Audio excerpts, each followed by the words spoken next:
जय हिंद दोस्तों, army crown में एक बार फिर से आपका हार्दिक स्वागत है। फ्रेंड्स, आज का जो ये सेशन है 20 क्वेश्चन का प्रैक्टिस सेट है और 20 क्वेश्चन हर एक एग्जाम में आया हुआ क्वेश्चन है। यकीन ना हो तो आर्मी क्राउन के साथ अंत तक बने रहिए और देखिए क्वेश्चन को। चलते हैं आज पहले क्वेश्चन की तरफ। पहला क्वेश्चन स्क्रीन पे है, किसने पाटलिपुत्र को पोलीब्रोथा के नाम से जगह कहा? तो किसने पाटलिपुत्र को पोलीब्रोथा कहा? इसका सही जवाब हो जाएगा मेगास्थनीज। ए आपका राइट आंसर सही जवाब हो जाएगा। मेगास्थनीज ने पाटलिपुत्र को पोलीब्रोथा कहा। मेगास्थनीज यूनान का रहने वाला था।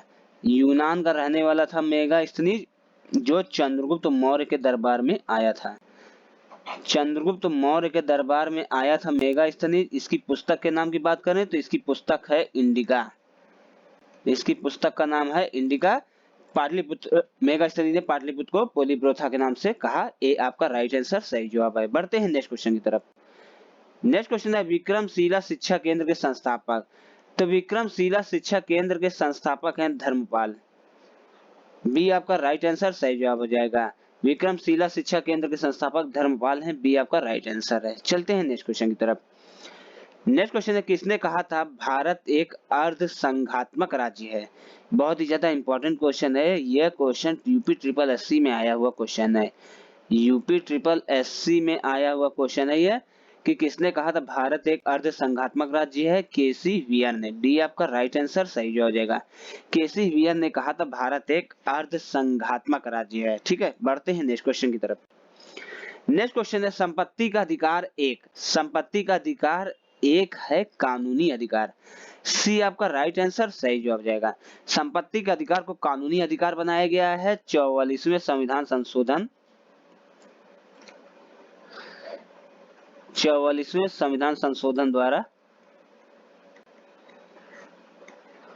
संपत्ति के अधिकार को 44वें संविधान संशोधन द्वारा हटा करके कानूनी अधिकार बना दिया गया। कानूनी अधिकार बना दिया गया इसे अनुच्छेद 300 के काम में कानूनी अधिकार के तहत रखा गया है। तो संपत्ति का अधिकार कानूनी अधिकार है। सी आपका राइट आंसर सही जवाब हो जाएगा। बढ़ते हैं अगले क्वेश्चन की तरफ। अगला क्वेश्चन है, संसद के किस सदन को प्रतिनिधि सभा भी कहा जाता है? तो संसद के लोकसभा को प्रतिनिधि सभा भी कहा जाता है। ए आपका राइट आंसर सही जवाब हो जाएगा। संसद का लोकसभा प्रतिनिधि सभा कहलाता है या निम्न सदन कहिए। ये संसद का लोकसभा है। लोकसभा सदस्य बनने की उम्र सीमा 25 वर्ष है। इसका कार्यकाल होता है 5 वर्ष का।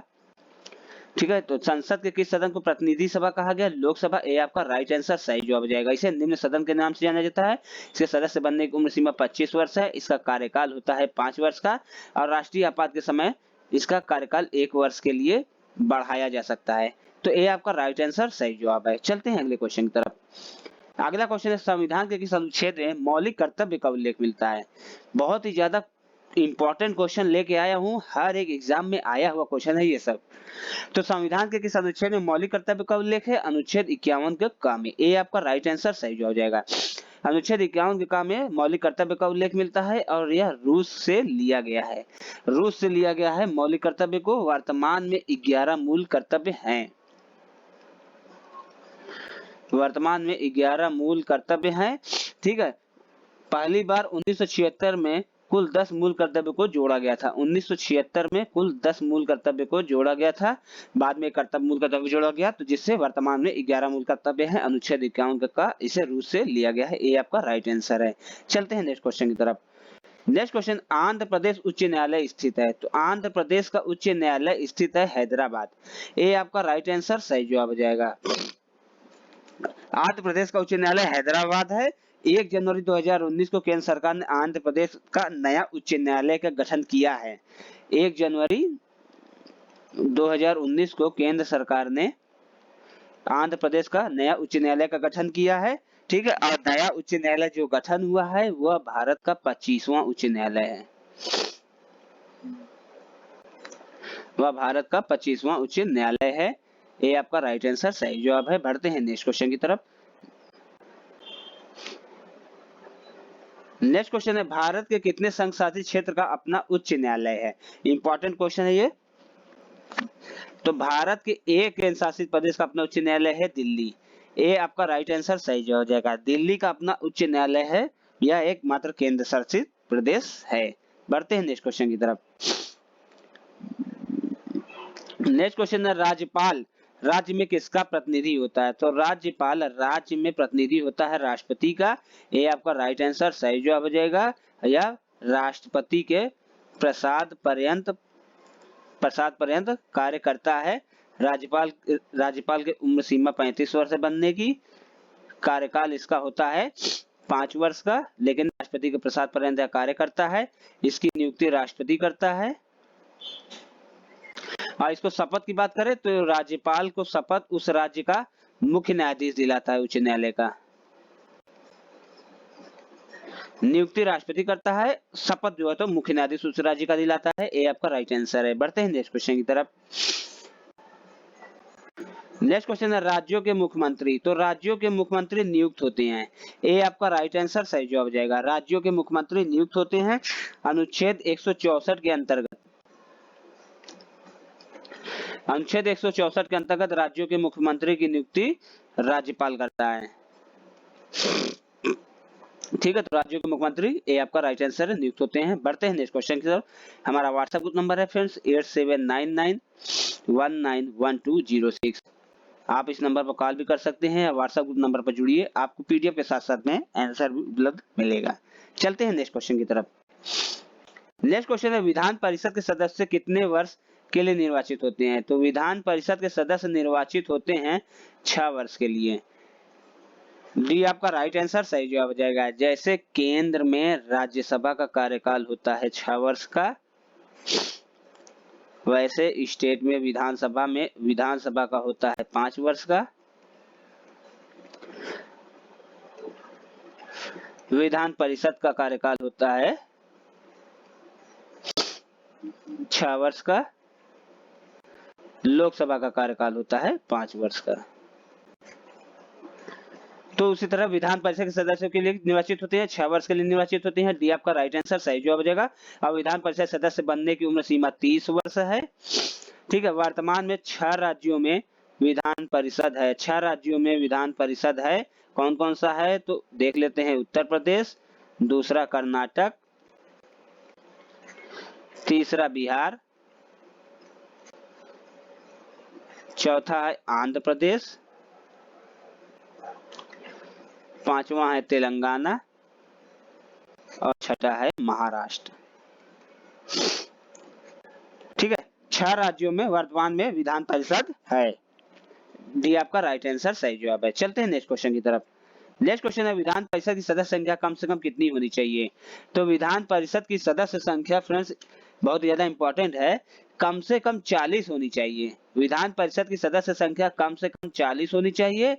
और अधिकतम की बात करें तो अधिकतम होनी चाहिए उस राज्य के विधानसभा की जितनी सीटें हैं, उस राज्य के विधानसभा की जितनी सीटें हैं उसका 1/3 होना चाहिए। विधान परिषद की सदस्य संख्या कम से कम 40 होनी चाहिए। एकमात्र राज्य है जम्मू कश्मीर जिसका विधान 36 है, 36 सदस्य संख्या है अपवाद में। तो विधान परिषद की सदस्य संख्या कम से कम 40 होनी चाहिए और अधिकतम होनी चाहिए उस राज्य के विधानसभा की जितनी सीटें हैं उसका 1/3 अधिकतम होनी चाहिए। बढ़ते हैं नेक्स्ट क्वेश्चन की तरफ। नेक्स्ट क्वेश्चन है नीति आयोग का प्रथम उपाध्यक्ष। तो नीति आयोग का प्रथम उपाध्यक्ष थे अरविंद पनगड़िया।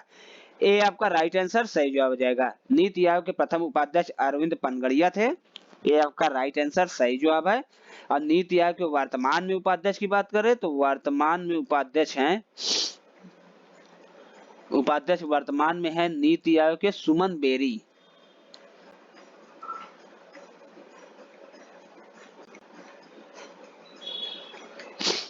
नीति आयोग के वर्तमान में उपाध्यक्ष सुमन बेरी है और नीति आयोग के प्रथम अध्यक्ष अरविंद पनगड़िया थे। 1 जनवरी 2015 को नीति आयोग इसका नाम रखा गया। इससे पहले यह योजना आयोग के नाम से जाना जाता था। 1 जनवरी 2015 को योजना आयोग का नाम बदल करके नीति आयोग कर दिया गया, जिसके प्रथम अध्यक्ष नीति आयोग के प्रथम अध्यक्ष की बात करें तो प्रथम अध्यक्ष नरेंद्र मोदी थे, भारत के प्रधानमंत्री होते हैं। नीति आयोग के प्रथम अध्यक्ष भारत के प्रधानमंत्री नरेंद्र मोदी थे और उपाध्यक्ष नीति आयोग की बात करेंगे तो सुमन बेरी इस समय वर्तमान में है, प्रथम थे अरविंद पनगड़िया। ये आपका राइट आंसर है। बढ़ते हैं नेक्स्ट क्वेश्चन की तरफ। नेक्स्ट क्वेश्चन है राष्ट्रीय महिला आयोग का गठन किस वर्ष हुआ? इंपॉर्टेंट क्वेश्चन है ये, राष्ट्रीय महिला आयोग का गठन किस वर्ष हुआ? इसका सही जवाब हो जाएगा 31 जनवरी 1992 को। ये आपका राइट आंसर सही जवाब हो जाएगा। 31 जनवरी 1992 को राष्ट्रीय महिला आयोग का गठन किया गया था। ये आपका राइट आंसर है। चलते हैं नेक्स्ट क्वेश्चन की तरफ। नेक्स्ट क्वेश्चन है राष्ट्रीय मानवाधिकार आयोग की स्थापना कब हुई? तो राष्ट्रीय मानवाधिकार आयोग की स्थापना हुई 12 अक्टूबर 1993 को। सी आपका राइट आंसर सही जवाब हो जाएगा। 12 अक्टूबर 1993 को राष्ट्रीय मानवाधिकार आयोग का गठन किया गया। सी आपका राइट आंसर है। बढ़ते हैं नेक्स्ट क्वेश्चन की तरफ। नेक्स्ट क्वेश्चन है ब्राजील का मैनचेस्टर कराता है? तो ब्राजील का मैनचेस्टर कराता है रियो डी जेनेरो। ए आपका राइट आंसर सही जवाब हो जाएगा। ब्राजील का मैनचेस्टर रियो डी जेनेरो कहलाता है। चलते हैं नेक्स्ट क्वेश्चन की तरफ। नेक्स्ट क्वेश्चन है आगरा किस नदी के किनारे स्थित है? बहुत ज्यादा इंपॉर्टेंट नहीं है क्योंकि आगरा सभी लोग जानते हैं। आगरा किस नदी किनारे है? यमुना नदी किनारे है। सी आपका राइट आंसर है, लेकिन यह आईएनए को एग्जाम में आया हुआ क्वेश्चन है, इसलिए इसे इंपॉर्टेंट कह सकते हैं। आगरा यमुना नदी के किनारे स्थित है। सी आपका राइट आंसर है। बढ़ते हैं नेक्स्ट क्वेश्चन की तरफ। नेक्स्ट क्वेश्चन है काजू का सबसे बड़ा उत्पादक राज्य? तो काजू का सबसे बड़ा उत्पादक राज्य महाराष्ट्र है। बी आपका राइट आंसर सही जवाब जाएगा। काजू का सबसे बड़ा उत्पादक राज्य फ्रेंड्स महाराष्ट्र है। बढ़ते हैं नेक्स्ट क्वेश्चन की तरफ। नेक्स्ट क्वेश्चन है केसर सबसे अधिक मात्रा में पाया जाता है? केसर सबसे अधिक मात्रा में पाया जाता है जम्मू कश्मीर में। बी आपका राइट आंसर सही जवाब जाएगा। केसर सबसे अधिक जम्मू कश्मीर में पाया जाता है। चलते हैं नेक्स्ट क्वेश्चन की तरफ। नेक्स्ट क्वेश्चन है भारतीय दलहन शोध संस्थान स्थित है? तो भारतीय दलहन शोध संस्थान स्थित है कानपुर। सी आपका राइट आंसर सही जवाब हो जाएगा। भारतीय दलहन शोध संस्थान कानपुर में है, जो कि सी आपका राइट आंसर सही जवाब हो जाएगा। तो फ्रेंड्स आज के लिए इतना ही। अगर हमारा वीडियो अच्छा लगा तो जल्दी से हमारे चैनल को लाइक करिए, सब्सक्राइब करिए और अपने दोस्तों में शेयर करिएगा। फ्रेंड्स हमारा व्हाट्सएप ग्रुप नंबर भी है फ्रेंड्स 8799191206। इस नंबर पर कॉल भी कर सकते हैं। व्हाट्सएप ग्रुप नंबर पर जुड़िए, आपको पीडीएफ के साथ साथ में आंसर भी उपलब्ध मिलेगा।